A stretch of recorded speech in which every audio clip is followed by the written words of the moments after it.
point of view, you have to look at his failures as well. He failed, if these things are true, he failed his family. Yep. He failed the young men he was in charge of leading and coaching. And he also failed a community of coaches who would love to follow him to get an opportunity to coach at a historically great university like a Michigan, to be amongst the names of the Yost and the Schembechlers and the Lloyd Carrs. That was the opportunity that he had that he failed at. And we also have to think about this young lady who was a subordinate and what these accusations or what these actions will do to her for the rest of her life. And so now if you're Sherrone Moore, who was the first African-American head coach at the University of Michigan, there's also a community of coaches that would love to follow in your footsteps that will be partly judged because of your actions. He does have to own that. He does have to, at some point, acknowledge that. He has to be held accountable for that, whether these things are true and someone was after him or not. And so if you're Michigan, you're truly coming from two head coaches in a row, in Jim Harbaugh and also Sherrone Moore, that has let the university down in some way. It is not the level of excellence that we expect from that position that has a responsibility.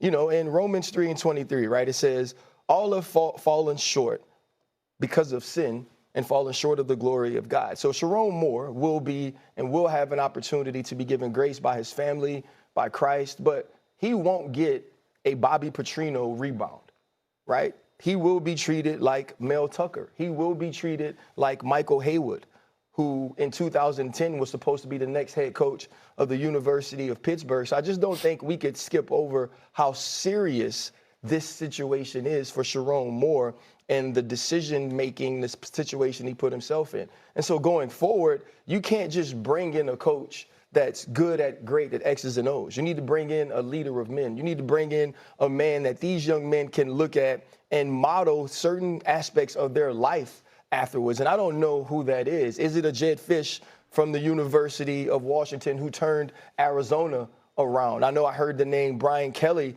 being floated. He absolutely should not be the next head coach of Michigan. From everything you see of Kalen DeBoer, even if he's not winning the amount of games you want him to win at Alabama, he carries himself in a way where that is someone I would want my son to play for. And I think when you're looking at finding this next head coach, it's not as simple as how many games can we win. It's who can change the perception of the sort of person we are picking to lead young men into the next chapters of their lives. Understand. Stephen A? I agree with RC 1,000%, every word that he said. But allow me to bring it home and be a bit specific. Sherrone Moore has been married since 2015. Sherrone Moore's first child was born in 2019.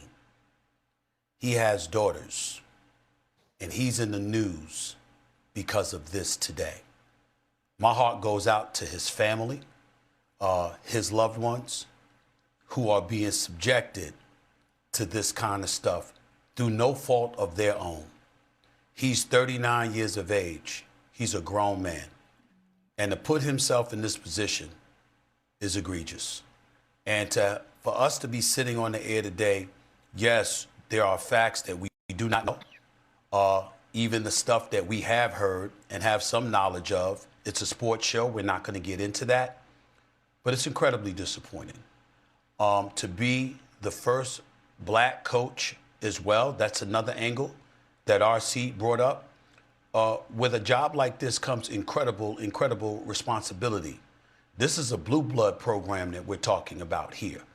And as a black man, you don't get these opportunities every day.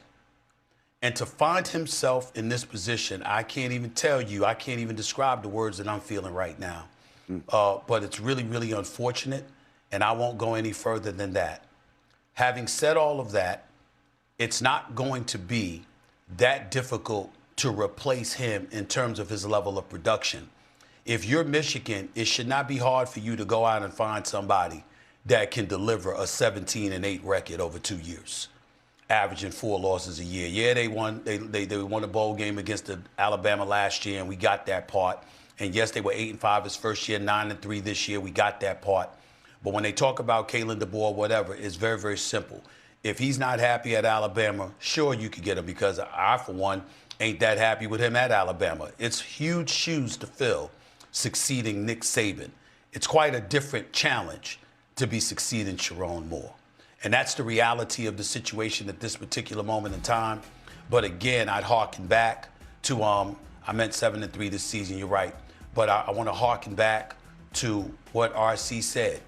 It's incredibly unfortunate that he finds himself in this situation. And if you go back and you read the details and stuff like that, it's incredibly alarming that this situation exists, but that this man in this position would find, as a coach at a blue blood program, would find himself in this kind of position.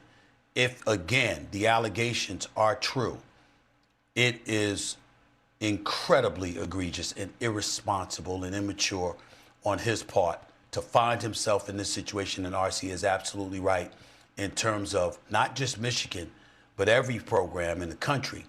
You're leading young men, and you have to be able to lead. He's not the first that finds himself in this position. If the allegations are true, you're already hearing names like Rick Pitino and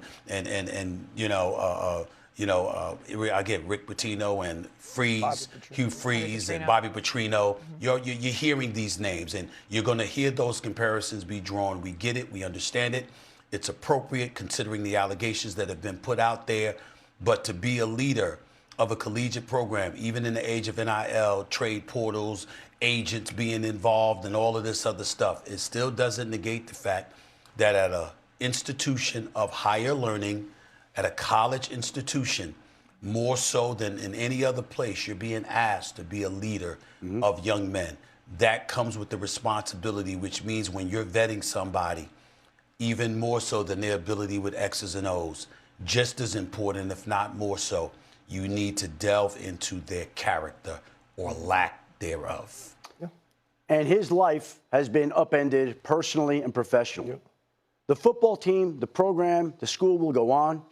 Other people's lives will go on. The players will go on. But that was my thought when I woke up this morning and began to reflect on all the conversations I had yesterday and what this situation was. I was thinking of his wife, and I was thinking of his 3 daughters. That's what was on my mind this morning, because as you mentioned, Stephen A., they didn't ask for any of this, and they are a part of this, and it's tragic and sad and unfortunate all the way around. Yeah, yep. We're going to leave that right there. We'll continue to follow this developing story. In the meantime, obviously, Michigan will play Texas in 21 days, and I'm sure we will have time to figure out what happens from here.